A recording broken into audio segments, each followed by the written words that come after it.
Hi, this is Zach Meir with the Bulletin Board Heroes here at Vox Markets for Wednesday, the 8th of December. Starting off with Atlantic Lithium, which I looked at yesterday, I think, and just nice little break here to the upside, breaking that line of resistance from January at 24 pence, above 24, looking for 37, 38 pence, which is that 2020 resistance line projection from back in July of that year. This stage only really well below 20 pence, really killing the idea of a decent breakout for the stock.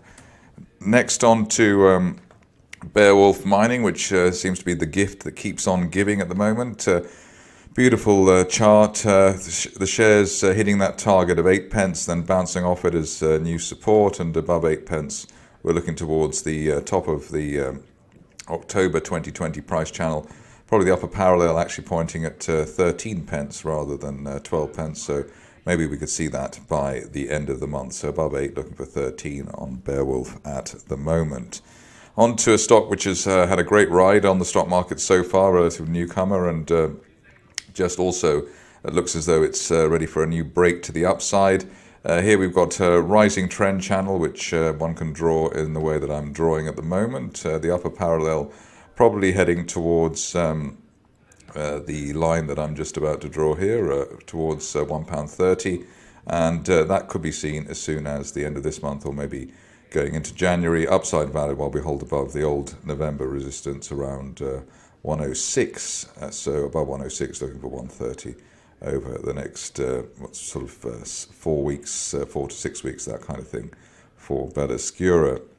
A bit of an outlier now in terms of ideas, charting ideas. We've got Catenay, which has obviously not been one of the greatest performers around on the stock market. And current situation is interesting just because we made a new low for December, but the RSI higher. So bullish divergence there, possible break of that September resistance line there around 0.55. Above that, we could head back to at least towards the 0.75, 0.8 area. Which was October resistance, so something like that. So 0.75 while we're above 0.55 for Catenay off the back of bullish divergence. There's an update from Equals Group today, I believe, and it's done well for the share price. Here we're in a rising trend channel, the top of the channel heading towards around the 80 pence area, hopefully by the end of the month, and that's valid while we hold above the 50-day moving average at 64, so above 64, looking for 18, perhaps much more. In fact, I mean, you could argue that there's a line of resistance there heading towards 85 or even 90 pence over the next month or so. Moving along to a stock which I don't think I've covered before, but worth giving it a bit of airtime. Here we have the gap for future metals off the low, which was great. We've had a higher low and then a gap higher today. That suggests that we could be in a rising trend channel heading for 11.5 pence, which maybe not much upside at the moment, but at least it looks as though we do have a turning point for the shares and they will hold their current lows. On to Ironveld, again, a stock which has not been around for here for quite a while. If I can get the chart to appear. Here you can see that nice little consolidation here. I suppose it's a sort of symmetrical triangle type of thing. Just try and draw that in. But here we've got what looks like it will be a continuation type of pattern, bouncing off the 0.95 area and then eventually heading up towards that January resistance line projection at 1.5, maybe over the next couple of months. So by the end of January, something like that. We've already had our golden cross and then the good consolidation above old resistance, so old resistance around 0.8 and a new support around 0.85 or 0.88 in fact. So nice pattern building up there for Ironveld at the moment.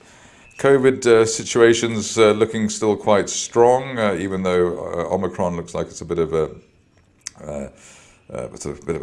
storm in a teacup. Here we've got the situation with Novosit at the moment. Support so far above the 50-day moving average at 280. So the longer we hold 280 to £3, the greater the chance of at least a partial retest of the recent highs.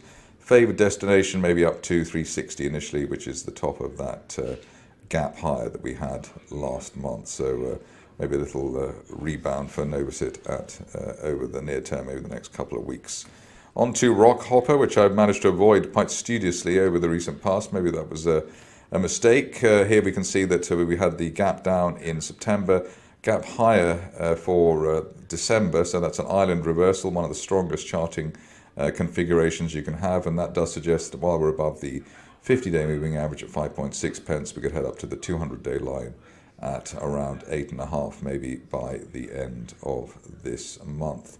Finishing off with a stock which looks like it's trying to rebound off these lower levels. The reason for the relative enthusiasm today is that we had that low last month around 66.5 pence. We just broke that briefly over the early part of this week, and potential bear trap reversal in place for a Tirupati on an end of day close above 66.5, which we hopefully will get today. Also, we've got bullish divergence, so we had the RSI low there around 20 last month, a higher RSI trace at 32 at the moment, which is bullish divergence. So bear trap reversal with bullish divergence should take the shares up towards the area of the 50-day moving average, currently at around 83 pence, maybe by the end of the month, something like that. That's it for me today. More updates tomorrow.